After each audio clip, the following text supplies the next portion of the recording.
İspanya'nın en önemli gazeteleri Arda Güler'i hangi Real Madrid efsanesine benzetti? İspanya basınından Arda Güler'le ilgili haberler. Real Madrid'de sakatlık üstüne sakatlık. Rodrigo sezonu kapattı. Arbeloa'nın görevine son mu veriliyor? Mbappe'nin sakatlığı göründüğünden daha mı ciddi? Roberto Carlos Arda Güler için ne söyledi?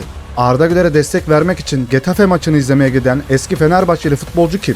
Real Madrid ve Arda Güler'den haberler hepsi ve daha fazlası bu videoda olacak. Hazırsanız başlayalım. Hepinize merhabalar dostlar, hoş geldiniz. İspanya basınından Arda Güler'le ilgili inanılmaz yorumlar var. Marca ve AS gazetesinde Arda Güler'le ilgili inanılmaz söylemler var dostlar. Onlara bakacağız. Futbolculardan Arda Güler'le ilgili açıklamalar var. Onlara bakacağız. Son dakika. Real Madrid ile adı anılan Jürgen Klopp Red Bull'daki görevinden yakında ayrılabilir. L'Equipe'in haberi dostlar. Her mağlubiyetten sonra bu haberler çıkıyor. Jürgen Klopp gibi bir ismin de gelmesi gerekiyor. Yani onun gibi büyük bir ismin gelmesi gerekiyor. Çünkü Arbeloa bu takımı yönetemiyor. Oyuncular da Arbeloa'dan şikayetçiymiş. Onun haberine de birazdan bakacağız. Son dakika. Real Madrid Celta Vigo maçına 10 tane futbolcusundan eksik bir şekilde çıkacak. Rodrigo çapraz bağlar gitti. Alaba kas rahatsızlığı. Asensio ciddi rahatsızlık. Mbappe sakat. Bellingham sakat. Militao sakat. Ceballos sakat. Huijsen cezalı. Carreras cezalı. Bogdan Toğno cezalı. İnanılmaz. İnanılmaz dostlar. Yani bir takım sayısı kadar oyuncusundan yoksun bir şekilde gidecek. Hepsi de yıldız isimli oyuncular dostlar. Real Madrid'in işi gerçekten çok zor. Arda Güler, sana çok büyük iş düşüyor. Artık mikrofonu, şapkayı, her şeyi sana verdiler. Şapkadan tavşan çıkarman gerekiyor senin. Arbeloa Real Madrid oyuncularının desteğini kaybetti. Marca gazetesinin haberi. Evet, onları yalıya yalıya bir hale oldu bu, biliyorsunuz. Dili nasır tuttu. Vinicius'u yalıya yalıya, Bellingham'ı yalıya yalıya, Valverde'yi hepsini yalayarak bir yere gelmeye çalıştı ama oyuncular da ona sırtını dönmüş durumda. İşte böyle olursun. Aynısını Alonso yaşadı arkadaşlar. Alonso kendi oyun sistemine güvenmedi. Kendi oyun sistemini bıraktı. Arda Güler'i de yedek bıraktı ama o da gönderildi. Arkadaşlar, neyseniz o olun. Yolcudur Abbas, bağlasan durmaz. Antonio Rüdiger Cuma günü Celta Vigo'ya karşı oynanacak maçta forma giyebilecek tek stoper olabilir. Yani adamların tek stoperi kaldı. Bu Real Madrid bunu hak ediyor arkadaşlar. Çünkü devre arası transfer yapmıyorlar. Yapmazsanız bu sakatlıklar her zaman oluyor Real Madrid'de. Bir sürü çapraz bağ koparan oyuncu oldu. Fenerbahçe'de forma giyen Asensio da dahil herkes çapraz bağ koparttı. Tchouaméni stoper olarak bence burada oynayabilir, artık mecbur oynayacak. Arda Güler bu sezon La Liga'da bir maçta orta saha oyuncuları arasında en fazla dribbling yapan isim oldu, 5. Abi sakalı kim ekledi bu çocuğa ya? Sakal da yakışmış ha. Ama yok ya, yok. Arda temiz çocuk olsun ya. Evet, o görüntü. Arda Güler maçın en iyisiyken bu hak yiyen arkadaşımız tarafından oyundan alındı. Rating puanı en yüksek oyuncu Arda Güler'di. Bir şeyler yapmaya çalışan oyuncu Arda Güler'di. Takımı yönetmeye çalışan tek futbolcu Arda Güler'di. Ve bu dakikalardan sonra da belki gol bulabilecek bazı isimlerden bir tanesi Arda Güler'di ama o ne yaptı? Bogdan Toğno'yu aldı bunun yerine. Alırsanız böyle elinizde patlar. Arda Güler Arbeloa'nın yüzüne bile bakmadan eline çak yapıp sinirli bir şekilde yedek kulübesine doğru gitti ve oturdu. Suratı asık bir şekilde sinirliydi. Ben hak veriyorum abi, böyle bir tepki vermesi gerekiyordu Arda Güler'in. Vallahi bıktık şu Arda'yı oyundan çıkarmasından dolayı. Ya, gerçekten bu takımda hak yeniyor arkadaşlar. Belki de söylüyorum, yine söylüyorum. Bu çocuk Türk diye bu çocuğa ırkçılık yapılıyor abi. Ben de bu kadar söylüyorum size. Al, söyledim gitti. Son dakika, Mbappe'nin dizinden ameliyat olmasına gerek kalmayacak. Fransa'da yapılan testler dizinde burkulma olduğunu ve ameliyata değil dinlenmeye ihtiyacı olduğunu ortaya koydu. L'Equipe gazetesinin haberi. Arturo Vidal, bana göre Jude Bellingham şu anda dünyanın en iyi orta saha oyuncusu. Ben zabıta Bellingham. Yayını beğen. Yoksa jopumun tadına bakarsın. Al birini vur ötekine. O saçlarını sürttür Bellingham'ın ensesine abi. Bellingham bunu da fonlamış galiba. Garip. Yani şu açıklama nasıl bir açıklama abi? Sen göz doktoruna git babacım sen. Evet, üzücü bir haber dostlar. Ben Rodrigo'nun oyun tarzını seviyorum. Ne olursa olsun. Rodrigo dün akşam 35 dakika boyunca çapraz bağ kopuk olarak oynadı. Böyle bir şey imkansız arkadaşlar. Durumu çok daha kötüleşen oyuncunun dış menisküsünde de yırtık oluştu. AS gazetesinin haberi. Yani çapraz bağ kopan bir adam acıdan yerinde duramaz herhalde. Alakası yok. Nasıl bir haber yapmışlar ve AS gazetesi yapmış bunu. Oyuncu dün maçtayken aniden çapraz bağı koptu. Bu kadar basit yani, çok saçma olmuş. Ve Rodrigo'dan bir teşekkür mesajı gelmiş. Anlamasam bile sana güveniyorum. Hayatımın en kötü günlerinden birisi. Bunu hak edip etmediğimi bilmiyorum. Ama yaşadığım onca harika şeyden sonra neyden şikayet edebilirim ki? Sezonun geri kalanında ve Dünya Kupası'nda oynamayacağım. Herkesin benim için ne kadar önemli olduğunu bildiği bir hayal. Yapabileceğim tek şey güçlü kalmak. Dualarınız ve sevginiz için hepinize teşekkür ederim. Burada durmayacağıma söz veriyorum. Futbolda daha yaşayacak çok şeyim var. Tanrı her şeyin kontrolünde diye bir teşekkür mesajı yayınlamış dostlar. Sakatlık çok kötü arkadaşlar. Özellikle çapraz bağ biliyorsunuz kariyer bitiriyor. Rodrigo'nun da Ronaldo Nazario ile bir fotoğrafı vardı. Onun bacaklarına dokunup kendi bacaklarına sürtüyordu. Hani senin gücün bana geçsin diye. Onun çapraz bağ kopukluğu sana geçti. Ne dilek dilediğinize dikkat edin abi. Real Madrid'de Rodrigo ön çapraz bağ sakatlığı nedeniyle 6 ila 7 ay sahalardan uzak kalacak ve Dünya Kupası'nı kaçıracak. Marca gazetesi. Arda Güler Instagram'da geçmiş olsun, eminim daha güçlü bir şekilde geri döneceksin diye Rodrigo'ya destek mesajı vermiş. Arda Güler her zaman herkese destek mesajı veriyor, doğum günlerinde kutluyor ama bazıları bunu yapamıyor. Mbappe dünyanın tüm gücü seninle olsun kuzenim. Al işte. Hepsi birbiriyle akraba bunların. Kendine ve ailene zaman ayır. Daha güçlü bir şekilde geri dön demiş. Çok yapmacık açıklamaları var bunların ya. Evet, Arda Güler Rüdiger'in de doğum gününü kutlamış. Yani o da Arda Güler'in doğum gününü kutlayan isimler arasındaydı. Arda herkesin doğum gününü kutluyor. Onu da kutlamış. Getafe Başkanı Angel Torres. Mbappe'siz Real Madrid gol yollarında çok zayıf. Bir de sen konuş kardeşim, gel bir de sen yorum yap ya, aynen.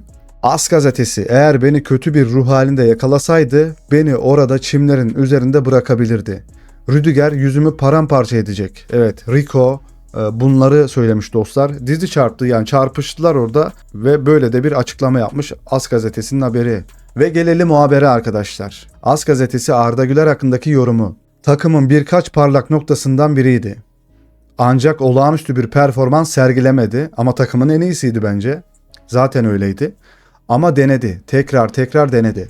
Takımın itici gücüydü. Topu almak için geriye çekildi. Topu kontrol altında sürerek ilerledi. Alan yaratmak için pozisyon değiştirdi. Hatlar arasında paslar atmaya çalıştı.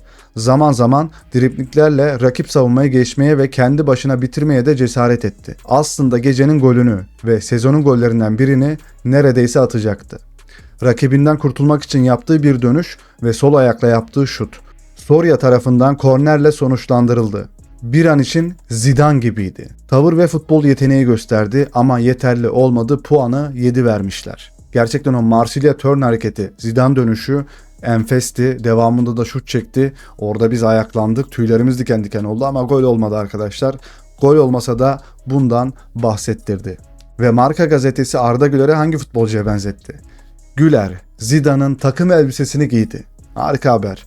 Arda idollerinden ve Bernabéu efsanelerinden biri olan Zinedine Zidane'ı taklit ederek neredeyse sezonun en güzel gollerinden birisini atıyordu. Ceza sahası kenarında topu alan Arda iki defans oyuncusunu muhteşem bir dönüşle geçerek kaleye net bir şut fırsatı yakaladı. Türk oyuncu pozisyonu sol ayağıyla yaptığı şutla tamamladı. Ancak Soria harika bir kurtarışla topu kornere gönderdi. Sezonun golü olmasa da gecenin en önemli hareketiydi. Marca gazetesi. Evet, diğer taraftar yorumları Arda, Zidane, Güler ve videoyu paylaşmışlar. İzlemeyenler varsa bu dönüşü ve bu şutu izlemesi gerekiyor. Roberto Carlos, Arda Güler'in her maçta hiçbir sebep yokken aniden Messi'nin en iyi dönemine dönüştüğü bir anı var demiş. Bu Messi ile alakası yok, bu tamamen bir Zidane hareketiydi ama bu maçta da enfes oynarken oyundan alındı. Arda Güler iyi oynarken oyundan alınıyor. Bazı maçlarda da ortadan çok fazla kayboluyor ama bu maçlarda daha fazla süre alıyor. Real Madrid'de iyi oynayan çıkarılıyor abi. Lamine Yamal şimdi odak noktamız taraftarlarımız için Şampiyonlar Ligi'ni kazanmak. 3-0 yendiler Atletico Madrid'i ama yine de turu geçemediler çünkü ilk maçı 4-0 kaybetmişlerdi. Şimdi de hedef olarak Şampiyonlar Ligi'ni koymuşlar. Vidal, Real Madrid'e karşı oynadığım her maçta kendimi soyulmuş gibi hissettim. Real Madrid sayesinde VAR'ı icat ettiler. Zaten çok fazla haksızlık yapılıyordu. Ya bu niye ağlamış ya? Bu ağlak ya bu da. Nico Paz Inter'de oynamak istiyor ve niyetini Real Madrid'e bildirmeye hazır. Inter onu yaz transfer döneminde kadrosuna katmaya hazır. Kardeşim hemen gidiyorsun ve oynuyorsun. Hiç uğramasan Real Madrid'e. Devam. Alonso Real Madrid teknik direktörü olarak La Liga'da asla üst üste 2 maç kaybetmedi. Al sana haber. Son 6 yılda 7 ön çapraz bağ yaralanması. Real Madrid'de bu normal değil arkadaşlar. çapraz bağ sakatlanan oyuncularda bunlar dostlar gerçekten sıkıntı var yani bu ya idmanlarda bir şey var ya da doktorlarda bir şey var. Dizdeki stres gerginliğini göremiyorlar sanırım. Yani Real Madrid gibi bir kulüp üst seviye teknolojileri kullanıyordur. Yani Pintus gibi bir antrenör var. Doktorlar keza dünyanın en iyi doktorlarından bazılarıdır yani. Çünkü burası Real Madrid, her şey konforlu ama tabloda bu şekilde. Getafe karşısında oynadığı 55 dakika. Bernabeu'da ayakta alkışlarla karşılandı. Arbeloa onu oyundan aldığında ise Arbeloa'yı yuhaladılar. Vinicius'a neredeyse asist yapıyordu. Ben Thiago Pitarch'ı gerçekten çok beğendim. Arda Güler'le çok iyi oynuyorlar. Arda Güler'le çok iyi bir ikili olabilirler. Tabii ki de bu çocuğun aklını falan yıkamazsalar dostlar. Bu çocuğun aklını yıkarsalar gerçekten Bellingham'a dönüşür. Herhangi birisine dönüşür. Arda'ya pas atma, Arda'yla oynama muhabbeti dönerse biter abi. Ve AS gazetesi de çölün ortasındaki vaha diye paylaşmış bu haberi. Bayern Münih Harry Kane sonrası Victor Osimhen'i transfer etmek istiyor. Öngörülen bonservis bedeli 150 milyon euro. İnanılmaz bir fiyat. Franco Mastantuono dün geceki kırmızı karttan sonra hakemle bile konuşamıyorsun Allah aşkına. Hakeme küfür etmişsin, hakemle konuşamıyorsun diyorsun. Arda Güler'in yerine aldığın isim bu mu Arbeloa? Bu mu? Arda Güler'in doğum gününde Instagram'da herhangi bir paylaşım yapmayan Trent Alexander-Arnold. Rüdiger'in doğum gününü ise hikayesinde kutladı. Kimin dost kimin düşman olduğunu gör Ardacığım. Yani bunlar senin doğum gününü bile kutlamıyorlarken takım arkadaşısın. Bak hemen birkaç gün sonra doğan Rüdiger'i nasıl kutluyorlar? Gözünü aç Ardacığım. Arda Güler'in doğum gününde Instagram'da herhangi bir paylaşım yapmayan Vinicius Junior, Rüdiger'in doğum gününü ise hikayesinde kutladı. Al sana devamı geliyor. Mbappe de kutlamadı Arda Güler'in doğum gününü. Oysa ki ona bir sürü asist yaptı bu sezon. Arbeloa takımın mevcut durumu hakkında konuşmak için kaptanlarla bir araya geldi. Ayrıca diğer oyuncularla uzun bir görüşme yaptı ve onlardan daha fazla çaba göstermelerini istedi.